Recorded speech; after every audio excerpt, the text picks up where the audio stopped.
Hello everyone, good morning, welcome back to Parcham. I am Pooja. आप देख रहे हैं 16 अप्रैल के करेंट अफेयर्स। तो आज का दिन बड़ा खास है। क्यों है खास? क्योंकि आज ही के दिन हमारे देश में रेलवे लाइन की शुरुआत हुई थी। हमारे देश में जो पहली ट्रेन चलाई गई थी ना, वो आज ही के दिन मतलब 16 अप्रैल को ही चलाई गई थी। तो आज 16 अप्रैल को 170 ईयर्स 170 साल हो चुके हैं इंडियन रेलवे की शुरुआत हुए। मैं आपको जानकारी के लिए बता दूं कि 16 अप्रैल को 16 अप्रैल को ही 1853 में डलहौजी ने हमारे देश में पहली ट्रेन चलवाई थी, जो कि मुंबई से ठाणे के बीच में चली थी, जो कि 34 किलोमीटर की थी। ठीक है, तो आज 16 अप्रैल को हमारी इंडियन रेलवे की 170th एनिवर्सरी है। 170 साल इंडियन रेलवे को हो गए हैं। इस दौरान इंडियन रेलवे ने बहुत सारा काम किया है। रेलवे लाइंस का इलेक्ट्रिफिकेशन करने का काम किया है, जो हम रिसेंटली न्यूज़ में देख रहे हैं। और आज के समय में हमारे पास मेट्रो ट्रेन के साथ साथ वंदे भारत जैसी कई सारी ट्रेन्स अवेलेबल हैं। इसके अलावा और क्या अचीवमेंट है हमारा? तो हमारी जो इंडियन रेलवे है, उसकी जो 4 स्टेशन या लाइन है, वो आपकी यूनेस्को की साइट्स में शामिल हैं। कौन कौन सी? तो वर्ल्ड हेरिटेज साइट में आपको दार्जिलिंग हिमालयन रेलवे मिलेगा, जिसको यूनेस्को में शामिल किया गया था 1999 मतलब 1999 में। नेक्स्ट है नीलगिरी माउंटेन रेलवे, इनको 2005 में यूनेस्को की लिस्ट में शामिल किया था। कालका शिमला रेलवे 2008 और छत्रपति शिवाजी महाराज टर्मिनल मुंबई 2004। ठीक है, इसके अलावा भी 2 ऐसी साइट्स हैं जो कि टेंटेटिव लिस्ट में है। टेंटेटिव लिस्ट होने के बाद वापस से जब वोटिंग होती है और उसके बाद यूनेस्को की साइट में उनको शामिल किया जाता है या अप्रूवल दिया जाता है। फिलहाल टेंटेटिव लिस्ट में है कौन कौन है? माथेरन महाराष्ट्र में है, माथेरन लाइट रेलवे और कांगड़ा वैली रेलवे। तो ये कुछ खास बातें हैं हमारी इंडियन रेलवे के बारे में। इसके अलावा एक और ख़ास दिन 16 अप्रैल को है, वो है save the elephant day. Save the elephant day भी हर साल हम 16 अप्रैल को मनाते हैं। ठीक है, इस दिन की शुरुआत 2012 मतलब 2012 में की गई थी और तब से हर साल जो है 16 अप्रैल को हम सेव द एलिफेंट डे मनाते हैं। सेव द एलिफेंट डे मनाने का जो एम है, सेलिब्रेट करने का जो उद्देश्य है, वो बेसिकली इतना ही है कि इंसानों और जो एलिफेंट है, जो एनिमल और दूसरे एलिफेंट्स हैं, उनके बीच में जो कॉन्फ्लिक्ट्स होता है, उन कॉन्फ्लिक्ट्स को कम किया जा सके। बेसिकली यही एजेंडा यहाँ पे होता है, एनिमल को प्रोटेक्ट करना। इसके लिए आप लोगों ने प्रोजेक्ट एलिफेंट के बारे में भी मैंने आपको डिस्कशन किया है। अब यहाँ पे थीम हम देख लेते हैं। तो थीम क्या है? Protecting elephant habitat for a sustainable tomorrow. कहीं कहीं पर आपको प्रोटेक्टिंग की जगह सेफ गार्ड देखने को मिलेगा। कुछ लोगों ने कुछ वेबसाइट्स में आपको सेफ गार्ड वर्ड यूज़ करता हुआ दिखाई दे रहा है। ठीक है ना? तो protecting elephant habitat for a sustainable tomorrow, इस दिन की शुरुआत 2012 में की गई थी। ठीक है ना? एक नॉन प्रॉफिट ऑर्गेनाइजेशन है केन्या का, उसके द्वारा इस दिन की पहल की गई थी, इनिशिएटिव लिया गया था। अब देखिए बच्चा, यहाँ पर कंफ्यूज मत होना। सेव द एलिफेंट डे अलग है और वर्ल्ड एलिफेंट डे अलग है। ठीक है, तो सेव द एलिफेंट डे हम 16 अप्रैल को मना रहे हैं, जबकि हम वर्ल्ड एलिफेंट डे 12 अगस्त को मनाते हैं। और ये दिन तो कई बार एग्जाम में पूछा गया है, बड़ा इंपॉर्टेंट दिन है, इसको आप याद रखना, लेकिन कंफ्यूज मत होना, दोनों अलग अलग डेज हैं। ठीक है, चलिए अब कुछ जानकारी आपको दे देती हूँ करेंट अफेयर्स को स्टार्ट करने से पहले। पहली बात तो ये, आज का जो सीए है हमारा, इसकी जो पीडीएफ है वो आपको हमारे टेलीग्राम पे मिल जाएगी। टेलीग्राम ज्वाइन नहीं किया है तो टेलीग्राम ज्वाइन कर लेंगे, परचम क्लासेस। ठीक है, वहाँ पर फ्री ऑफ कॉस्ट आपको सीए की पीडीएफ मिल जाती है। वीडियो के लास्ट में आपको रिवीजन क्वेश्चन मिलेंगे, साथ ही साथ आपको कंप्यूटर के क्वेश्चंस भी मिलेंगे, क्योंकि बहुत सारे बच्चों ने कहा कि मैं ये कंप्यूटर की स्टैटिक 2-5 क्वेश्चन लगातार डेली आपको करंट अफेयर्स में पढ़ाती जाऊँ, जिससे कम से कम ये सब्जेक्ट भी आपका थोड़ा बहुत प्रिपेयर हो जाएगा अपकमिंग एग्जाम्स के लिए। वीडियो के लास्ट में आपको क्वेश्चन ऑफ द डे मिलेगा। क्वेश्चन ऑफ द डे का आंसर आप हमेशा की तरह हमें कमेंट सेक्शन में देंगे। अच्छा, ये सारी बातें तो हो गई। अब बात करते हैं मंडे के बारे में। मंडे को क्या होगा? मंडे को हमारा वीकली सीए आएगा। वीकली सीए में हम क्या करते हैं, तो पूरे हफ्ते के जो इंपॉर्टेंट इवेंट्स हैं उनको शॉर्ट में कवर करते हैं, जिससे आपका रिवीजन हो सके। और एक होगा बहुत ही शानदार सा आपका क्विज। उसमें हम ये देखेंगे कि आप लोगों की प्रिपरेशन कितनी चल रही है और आपको कितनी बातें मेरी कही गई याद रहती हैं। ओके है, तो कल आपका एक छोटा सा क्विज भी होगा। सेशन पसंद आता है तो अपने फ्रेंड्स के साथ शेयर करेंगे। और जो भी स्टूडेंट जनवरी से लेके मार्च तक के जो इम्पोर्टेंट करेंट अफेयर्स का 300 एमसीक्यू का बुकलेट लेना चाहता है, तो वो हमारी वेबसाइट पे या स्टोर पे विजिट कर ले, उसको वहाँ पे 300 MCQ का एक पूरा बुकलेट मिल जाएगा जिसमें आंसर भी है डिटेल एक्सप्लेनेशन के साथ, जहाँ पे जनवरी से लेके मार्च तक 2023 के सारे करंट अफेयर्स का निचोड़ बेसिकली वहाँ पर आपको देखने को मिल जाएगा। ओके है, सो स्टार्ट कर लें आगे का सेशन। तो सबसे पहले बात करते हैं यहाँ पर एक एक्सरसाइज के बारे में। चलिए, आज हमारे सेशन में कोई भी इम्पॉर्टेंट पर्सन नहीं है, ऐसा कोई पर्सन नहीं जिसके बारे में भी फिलहाल चर्चा करनी है, बाकी हम दूसरे न्यूज़ को कवर करते हैं। मैं यहाँ पर आप लोगों को एक एक्सरसाइज के बारे में बताने वाली हूँ। पहले हम लोकेशन समझते हैं कि एक्सरसाइज कहाँ हो रही है। तो आप लोग ने ताइवान स्ट्रेट का बारे में सुना होगा। स्ट्रेट क्या होती है? बेसिकली दो लैंड मास के बीच में जो पानी का हिस्सा होता है उसको आप स्ट्रेट कहते हैं, राइट। फॉर एग्जाम्पल यहाँ पे आप देख रहे हैं ये चाइना है और ये आपका ताइवान है ना। तो ताइवान और चाइना के बीच में जो पानी है, ये जो पास दिख रहा है, इसको ही आप क्या कहेंगे? स्ट्रेट। इसे हम ताइवान स्ट्रेट कहते हैं। और यहाँ पर आपको ये देखने को मिलेगा, ये है आपका साउथ चाइना सी और ये है आपका ईस्ट चाइना सी। क्लियर है? तो बेसिकली जो ताइवान स्ट्रेट है, आप कह सकते हैं कि ईस्ट चाइना सी और साउथ चाइना सी को आपस में कनेक्ट करता है और चाइना और ताइवान को सेपरेट करता है। क्लियर आया? तो स्ट्रेट क्या होता है? जो दो लैंड मास को सेपरेट करता है और दो वाटर बॉडीज को कनेक्ट करता है, उसको हमने स्ट्रेट कहा है। ताइवान स्ट्रेट क्या कर रहा है? चाइना और ताइवान को अलग कर रहा है। वही साउथ चाइना सी और ईस्ट चाइना सी को कनेक्ट करने का काम कर रहा है। तो मैं आपको जो एक्सरसाइज बता रही हूँ वो बेसिकली ताइवान स्ट्रेट और साउथ चाइना सी में ही कंडक्ट कराई जा रही है। और इस एक्सरसाइज का, इस ड्रिल का नाम क्या है? तो इस ड्रिल का नाम है आपका बालिकतान। ठीक है ना, बालिकतान जो है इस एक्सरसाइज का नाम है। यूएसए और फिलीपींस के बीच में ये एक्सरसाइज हो रही है। Okay, United State and the Philippines are undertaking their largest ever joint military drill. ये अभी तक की फिलीपींस और यूएसए की सबसे बड़ी ज्वाइंट मिलिट्री ड्रिल है जिसका नाम है बालिकतान, जो कि साउथ चाइना सी और ताइवान स्ट्रेट में कंडक्ट हो रही है। बालिकतान का मतलब होता है soldiers to soldier.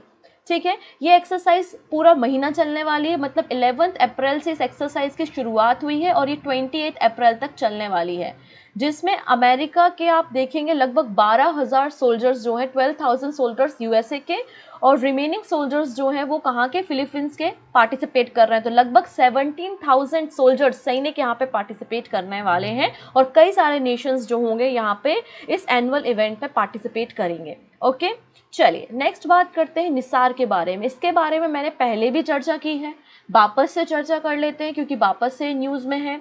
Nisar to map Himalayas seismic zone. अब देखिएगा, जो नॉर्थ ईस्टर्न रीजन है आपका, ये गुजरात में जो कच्छ का रीजन बेसिकली आपका पड़ता है और हिमालयन वाला जो रीजन है, यहाँ पर आप लोगों ने देखा होगा लगातार अर्थक्वेक आते रहते हैं, भूकंप आते रहते हैं और यहाँ की ज्योग्राफी में थोड़ा सा चेंजेस आपको देखने को मिलेगा। ठीक है ना, तो ये जो सिस्मिक जोन है हिमालय का, उसकी मैपिंग कौन करेगा? निसार करेगा। ठीक है ना, निसार क्या है? इसरो और नासा का ज्वाइंट ऑपरेशन है, ज्वाइंट सैटेलाइट है। ठीक है, तो इसरो और नासा का ज्वाइंटली डेवलप्ड सैटेलाइट है निसार। और अब ये क्या करेगा?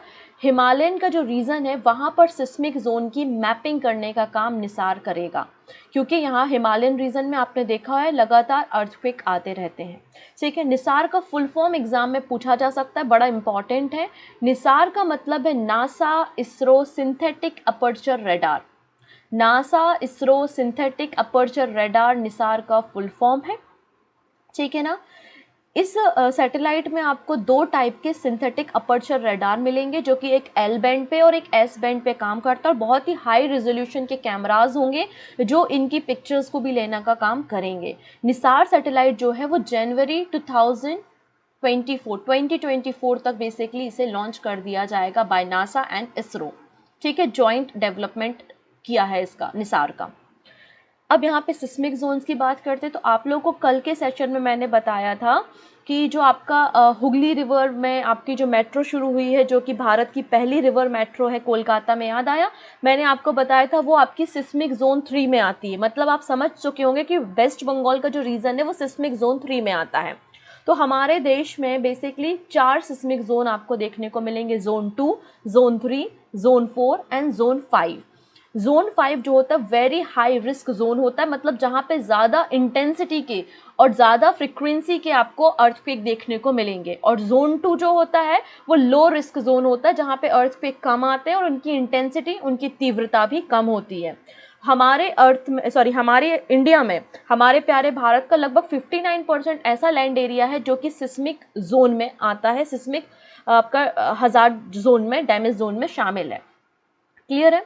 चलिए अब बात करते हैं यहाँ पे टीसीजी अनाडोलू के बारे में। अब ये टीसीजी अनाडोलू क्या है? इस अनाडोलू को समझने से पहले यहाँ पे आप टर्की पहुँचिए। ठीक है, टर्की हमको पता है एक ऐसी कंट्री है रशिया के अलावा जो आपको यूरोप कॉन्टिनेंट और एशिया कॉन्टिनेंट दोनों में मिल जाएगी, है ना। फैली हुई है टर्की, आप देख सकते हैं मेडिटेरियन सी है, ये आपका ब्लैक सी है, भूमध्य सागर और काले सागर के बीच में आपको टर्की देखने को मिलेगा, है ना। टर्की का आधा हिस्सा आपको एशिया में, आधा हिस्सा आपको यहाँ पे यूरोप में भी मिल जाएगा। यहाँ तक तो कोई समस्या नहीं। अब टर्की में आपको एक प्लेट्यू मतलब एक पठार देखने को मिलेगा। प्लेट्यू को हिंदी में क्या कहते हैं? पठार। तो टर्की में आपको एक पठार देखने को मिलेगा, प्लेट्यू देखने को मिलेगा, जिसका नाम है एनातोलिया।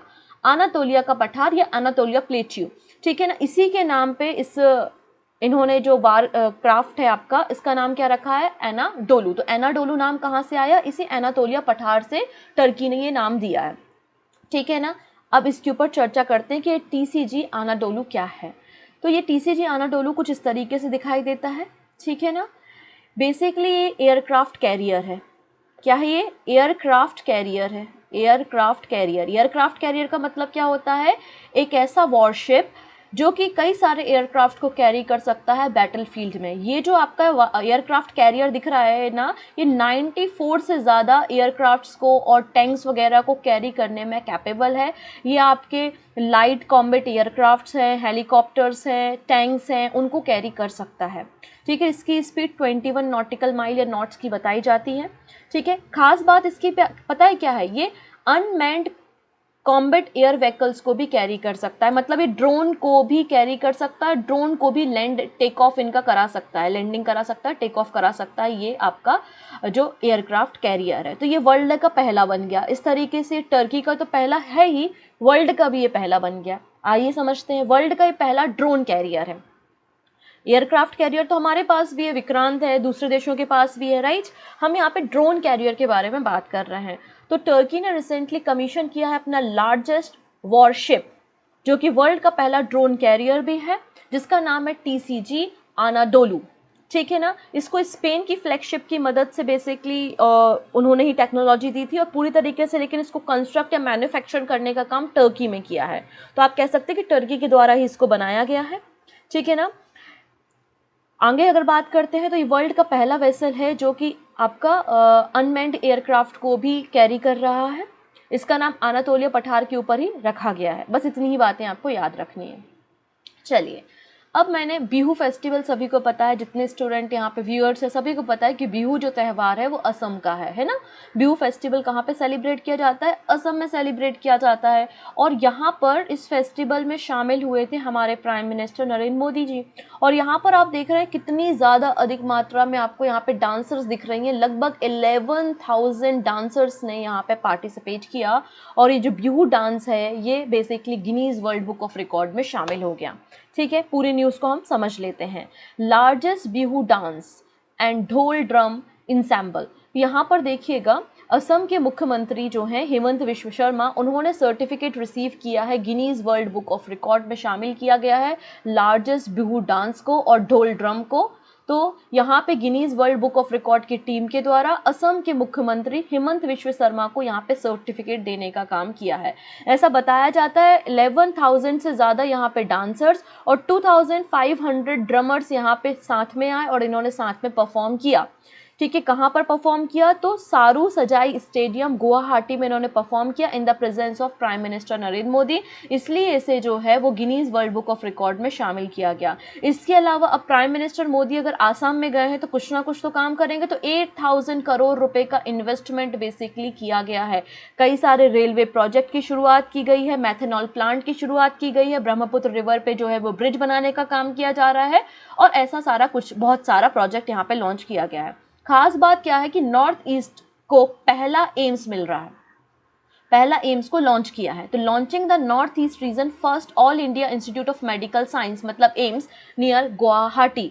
तो यहाँ पे गुवाहाटी के समीप नॉर्थ ईस्टर्न रीजन का पहला एम्स जो है वो लॉन्च किया गया है। इसके अलावा 3 मेडिकल कॉलेजेस की शुरुआत भी जो है वर्चुअली इनॉग्रेट किया गया है प्राइम मिनिस्टर मोदी के द्वारा, ठीक है, तो ये कुछ बातें आपको याद रखनी है। नेक्स्ट बात करते हैं 14 अप्रैल। अच्छा, 14 अप्रैल को क्या था, तो बाबा साहब अम्बेडकर की जयंती थी, ये बात हम सभी को पता है। तो इसी मौके पे 14 अप्रैल में 125 फीट 125 फीट हाइट की ब्रोंज स्टैच्यू जो है, कांसे की बनी हुई प्रतिमा ब्रोंज स्टैच्यू को हैदराबाद में लॉन्च किया गया। स्टैच्यू ऑफ अंबेडकर जी की मूर्ति है, इसको कहाँ पे लॉन्च किया गया, इनवील किया गया, आंसर हो जाएगा हैदराबाद में। ठीक है ना, 125 feet tall Ambedkar statue unveiled इन हैदराबाद। और जो आपके तेलंगाना के सीएम हैं उनका नाम है केसीआर, मतलब आपका के चंद्रशेखर राव, उनके द्वारा इस स्टैच्यू को जो है अनवील करने का काम किया गया। कहाँ पर, हुसैन सागर लेक के किनारे। कहाँ पर, हुसैन सागर लेक के किनारे, क्योंकि रिसेंटली हमने 132 नंबर की बर्थ एनिवर्सरी सेलिब्रेट की है बाबा साहब अम्बेडकर की। लगभग 360 टन ऑफ स्टील का यूज करते हुए और 100 टन ऑफ ब्रोंज का यूज करते हुए इस स्टैच्यू को तैयार किया है और इसकी कॉस्ट 145 करोड़ रुपीज आई है। ये स्टैच्यू आपको याद रखनी है, 125 फीट की स्टैच्यू है और ये लार्जेस्ट स्टैच्यू है बाबा साहब अम्बेडकर की हमारे देश में। ठीक है, 2 साल पहले इसका काम शुरू किया गया था। अच्छा, खास बात पता है क्या इस स्टैच्यू की, इस स्टैच्यू को डिजाइन किसने किया है, तो इस स्टैच्यू को डिजाइन करने का काम किया गया है राम वांची सुतार और उनके बेटे अनिल राम सुतार ऑफ राम सुतार। ठीक है, तो राम सुतार जी आप सभी को पता है, राम सुतार जी के द्वारा इस स्टैच्यू को बनाया गया है, क्योंकि राम सुतार जी के द्वारा कई सारे स्टैच्यू हमारे देश में डिजाइन किए गए, जैसे कि स्टैच्यू ऑफ यूनिटी जो हम बात करते हैं, सरदार वल्लभ भाई पटेल जी का स्टैच्यू है ना, उसे भी राम सुतार जी के द्वारा ही डिजाइन किया गया है। इसके अलावा 14 अप्रैल को बाबा साहब अम्बेडकर जी की जयंती के अवसर पर, उस मौके पर भारत गौरव ट्रेन, टूरिस्ट ट्रेन को भी फ्लैग ऑफ किया गया है। ठीक है ना, क्योंकि मैं भारत गौरव टूरिस्ट ट्रेन के बारे में पहले भी आपको बता चुकी हूँ, जो कि बाबा साहब अम्बेडकर से रिलेटेड जो भी इंपॉर्टेंट प्लेसेस हैं उनको कवर करती है ना, तो वो बातें हम पहले भी कर चुके हैं, इसलिए इसको हम यहाँ पे कंटिन्यू नहीं कर रहे हैं। चलिए नेक्स्ट बात करते हैं, the coffee table book named the banker to every Indian. The banker to every Indian is launch by which bank. तो रिसेंटली किस बैंक के द्वारा एक कॉफी टेबल बुक को लॉन्च किया गया है जिसका नाम है the banker of every Indian. इस बुक को लॉन्च किया गया है SBI, State Bank of India के द्वारा, जो कि हमारे देश का oldest and largest public sector bank भी है। The banker to every Indian इस कॉफी टेबल बुक को लॉन्च किया स्टेट बैंक ऑफ इंडिया ने। स्टेट बैंक ऑफ इंडिया ने इस बुक में बेसिकली जो हमारे 75 ईयर्स ऑफ इंडिपेंडेंस हो गए हैं, हमारी आज़ादी के 75 साल, और इसके अलावा एसबीआई के भी इतिहास के 200 साल हो चुके हैं। 200 ईयर्स पहले एसबीआई का फॉर्मेशन हुआ था, तो क्या कॉन्ट्रीब्यूशन रहा एसबीआई का इंडिया के इंडिपेंडेंस में, इंडिया के स्ट्रगल में, पूरा इतिहास इस बुक में बेसिकली इन्होंने बताया है। ठीक है ना, आगे बात करते हैं। आप सभी को पता है कि हमारे देश में 3 अलग अलग प्रेसिडेंसी हुआ करती थी और उन तीनों प्रेसिडेंसीज में अपने अलग अलग बैंक थे, है ना। बैंक ऑफ कलकत्ता था, बैंक ऑफ मद्रास था, बैंक ऑफ बॉम्बे था। इन तीनों बैंक्स को मिलाकर ही इंपीरियल बैंक ऑफ इंडिया बनाया गया था 1921 में, जिसको ही बाद में हमने एसबीआई कहा, और एसबीआई का नेशनलाइजेशन जो है वो 1955 में किया गया था, 1955 में। ठीक है, नेक्स्ट बात करते हैं। आप लोगों ने कुछ समय पहले एक कह सकते हैं स्पेवेयर के बारे में सुना होगा, विच इज़ पेगासस, है ना। कई बार एग्जाम में पूछ भी लिया गया है, अब पुराना हो गया है, नया आया है आप मार्केट में, जीरो क्लिक स्पेवेयर।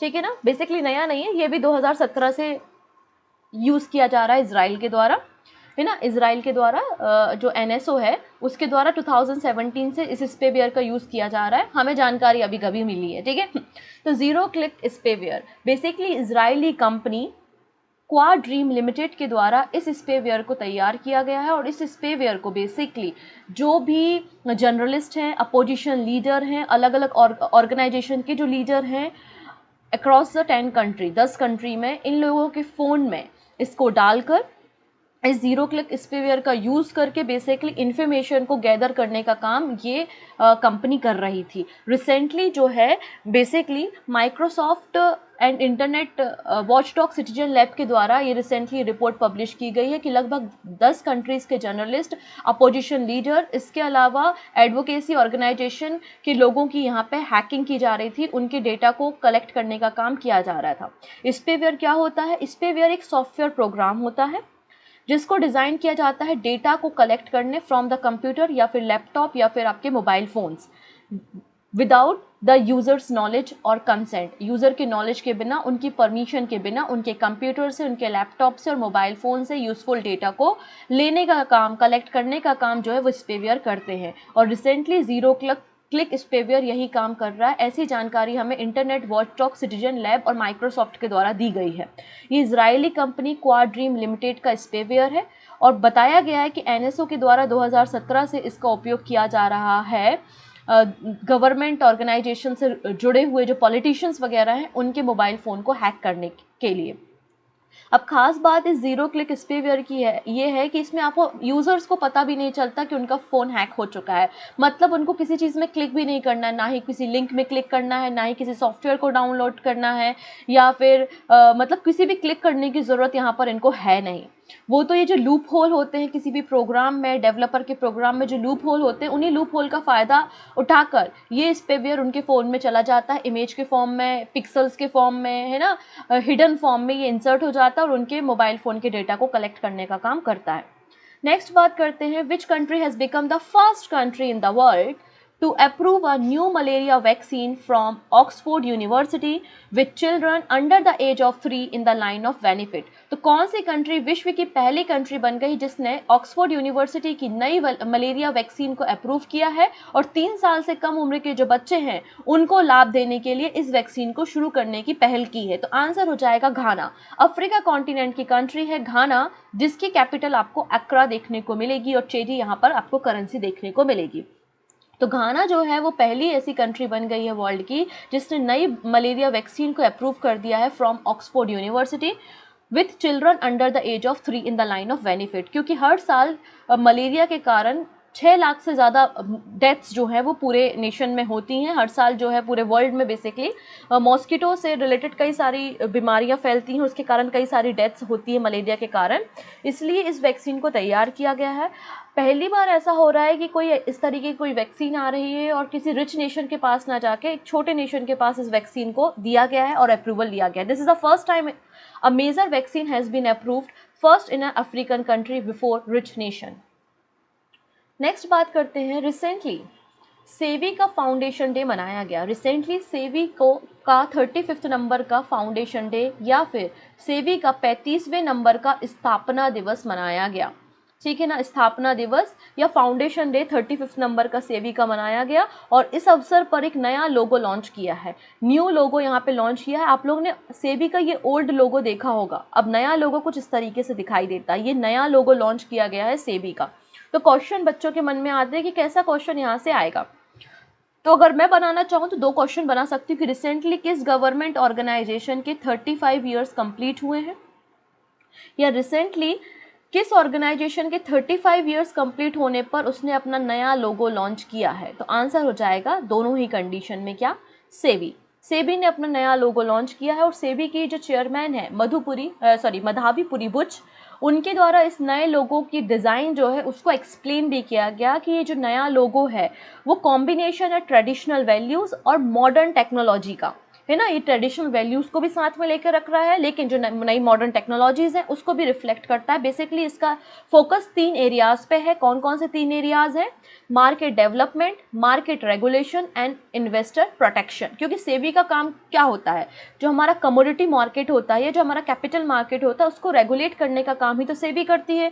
सेबी का काम होता है कि जो इन्वेस्टर है, जिसने शेयर मार्केट में इन्वेस्ट किया है, उन्हें प्रोटेक्ट करना, है ना। ये सारा काम सेबी का होता है। सेबी का full form security and exchange board of India होता है। इसका फॉर्मेशन जो है वो 12 अप्रैल को हुआ था। 12 अप्रैल को इसका फॉर्मेशन हुआ था 1988 में।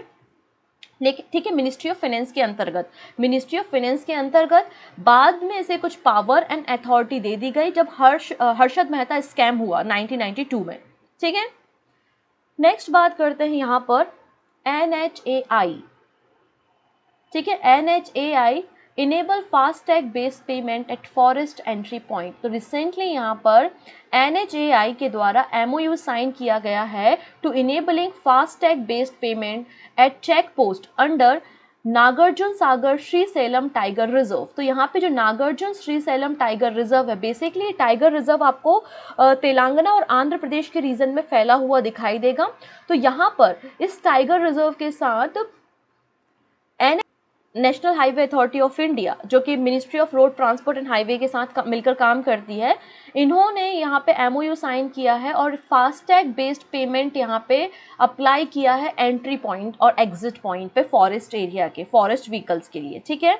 The authority of Nagarjuna Sagar Srisailam tiger reserve which span across Andhra Pradesh and Telangana and the NHAI subsidiary Indian highway management company sign an agreement aim at streamlining the entry process for vehicles into the forest area. तो forest area में जो vehicles जाते हैं उनके लिए basically ये सुविधा शुरू की गई है, ठीक है।